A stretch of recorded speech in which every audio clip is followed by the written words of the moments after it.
Good morning, everyone. Excuse me.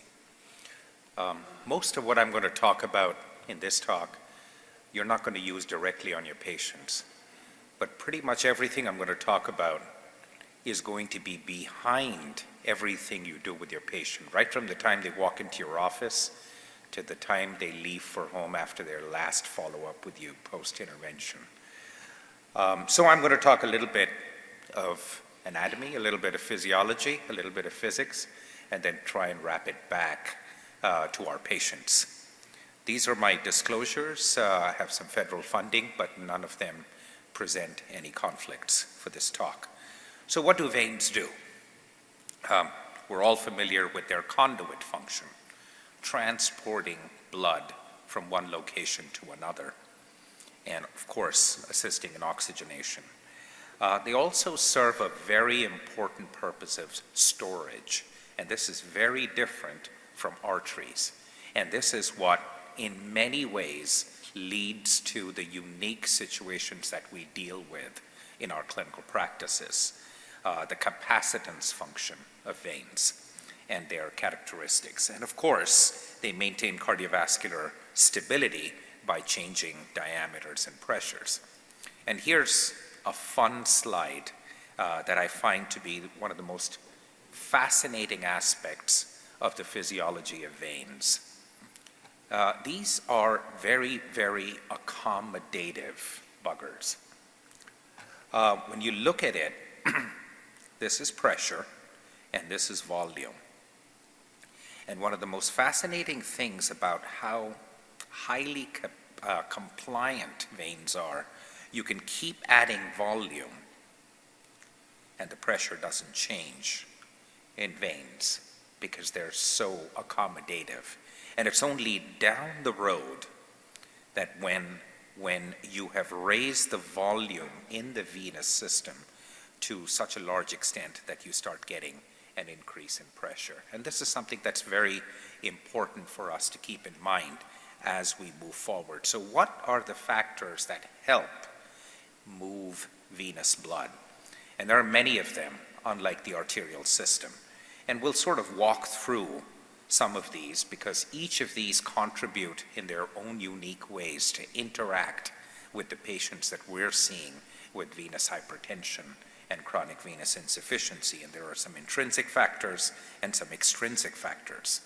The one that most of us are familiar with, the musculovenous pump. Calf muscles, gastrosoleus complex, squeezes on the veins, and because of the way the valves are set up, leads to movement of blood in a normal individual in the correct direction. We often forget about the abdominothoracic pump. You breathe in and flow within the upper extremity veins goes up. If you primarily do rib cage breathing, then an inspiration leads to increased venous return from the lower extremities too. But if you're primarily an abdominal breather, it's the reverse. And inspiration decreases venous return.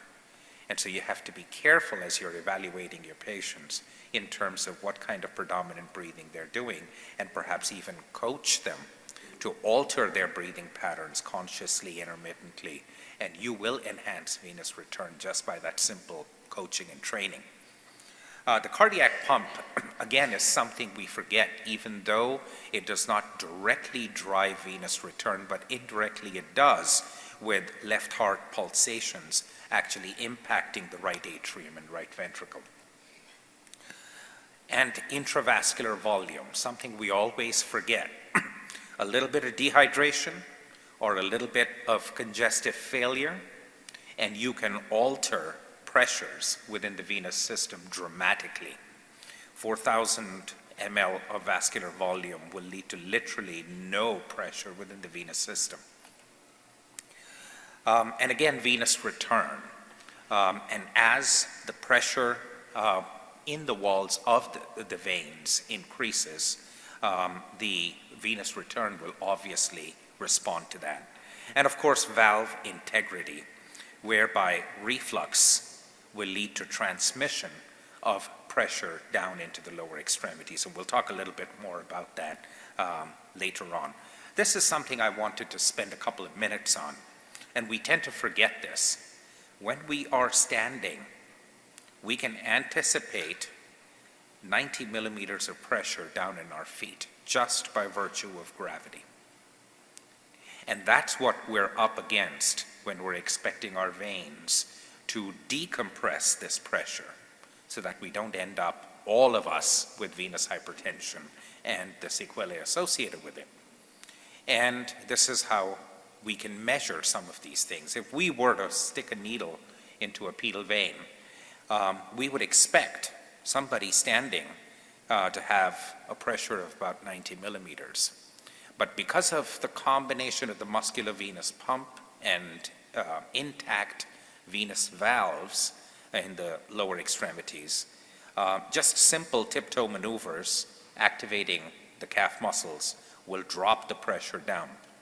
And then, of course, when you stop doing that, the pressure will gradually rise back up. Now, obviously, if for whatever reason the venous valvular system or the calf muscle pump isn't working well, then you're not going to be able to reduce the pressure within the lower extremities. And you can see this over here. Again, this is when you're standing, about 90 millimeters of pressure. When you start walking in a healthy subject, the pressure is going to drop. If you have superficial insufficiency, the pressure won't drop as much, deep insufficiency. And in fact, with deep venous obstruction, you may actually elevate the pressure within your lower extremities as a result of exercise. And you can do the same kind of measurements with venous plethysmography, whereby the volume in the calf would go up with disease, and then a tiptoe maneuver could drop it. So I'm going to wrap this back to our patients. A lot of factors, physiological, pathological, intrinsic and extrinsic, impact hypertension in the lower extremities or pressure within the veins in the lower extremities. The two most important ones that we deal with in our clinical lives are venous valvular insufficiency and weak skeletal muscle pump, and of course also the movement of blood within the venous system.